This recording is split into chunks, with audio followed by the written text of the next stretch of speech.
welcome back to your Home Alone training. Today we're going to cover an exercise that I call the door is a bore. So before we start leaving our puppies, it's really important to start teaching them that the doors that you leave from are really boring. There's no negative outcome when you leave, so it's not a scary experience.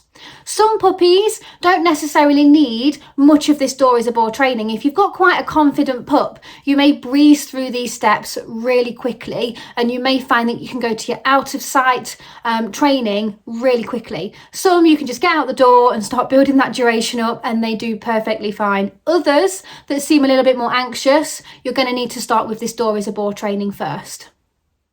So what the door is a bore training does is it makes the door that you're going to leave from really boring. So what I usually do is break down the door routine into lots of little stages. So if you think about it, when we're heading to our door, we get up, we walk halfway to the door, fully to the door, then we put our hand on the handle, we depress it, we open it, we step out and we close the door behind us.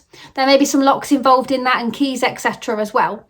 So when I'm breaking this down, you'll see on the door is a bore example, we break each individual step down into little stages. So what the door is a bore also does is reduces our puppies' following behaviours. So what we want our puppies to learn is that when we get up and walk to the door, not to have to rush to our feet and follow us. Because early on, that is what puppies do, okay? They follow us a hell of a lot. So we can help reduce that by practising the door is a bore. Do ensure with the door is a bore training that you pick a time of day where your puppy's needs have all been met. There's no point in trying this when your puppy's super lively in the morning or in the evening and they haven't had their needs met. So when I say their needs need to be met, that is things like, have they been fed, toileted, walked, trained, have they had plenty of enrichment, etc. So just making sure that they are ready to settle.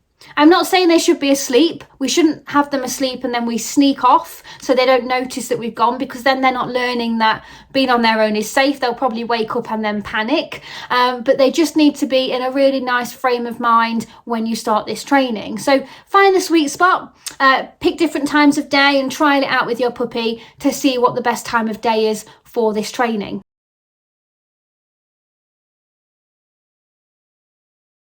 So as you can see here, I'm just breaking down the stages of the door is a bore for you.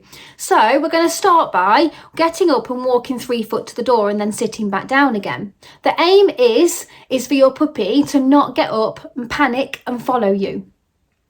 What you want is 10 successful repetitions of the first stage before moving on to the next one. So can you get up and walk 3 foot to your main door and sit back down 10 times without your puppy following? If you can, move to the next stage, which is 6 foot to the door. If your puppy is not bothered by that, you can then move to going all the way to the door, and then your next step would be to touch the handle, then it would be to depress the handle, etc. Some puppies will move quicker than this, as I've mentioned already, so it could be that you just do 3 to 5 repetitions of one step and then you can go straight to the next step because actually your puppy's not following you, and that's brilliant. Some of you might get out of sight straight away and that's fantastic, but you need to find where your puppy's threshold is. So when I talk about threshold, I mean what is the stage where they start to get a little bit anxious.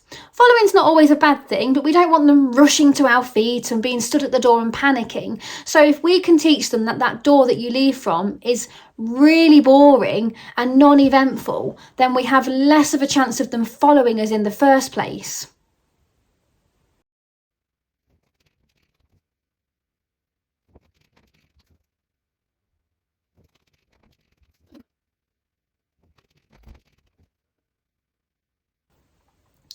So how do you build duration out of sight of the door?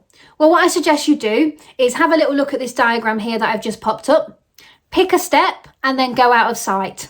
Watch your puppy for the duration and see what happens. I do recommend that you obviously start at the lowest stage possible. So 30 seconds, for example, would be a low stage, and then see how your puppy does. If they do not cope, I absolutely urge you to come straight back in, okay, and then start off at a much lower duration. Some puppies, it may be seconds that we start with, okay? It could be 2 seconds, it could be 3, 10 seconds, and so on. So do make sure that you're not pushing your puppy to the limit.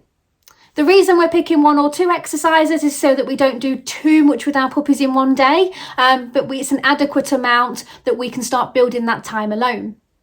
Once your puppy's at around 5 minutes, all I suggest you doing from there is start to build up that duration really slowly at a level your puppy can cope with. Try not to push your puppy to the limits all the time, so make it a little bit random. One day go out for 30 seconds, one day go out for 5 minutes, then the next day you might go out for 2 minutes. So make it variable for your puppy. If your puppy isn't coping with the duration building, go back to door is a bore, give that a go, and then see if you can build up from there. And if that isn't working, as I've mentioned, please get in touch.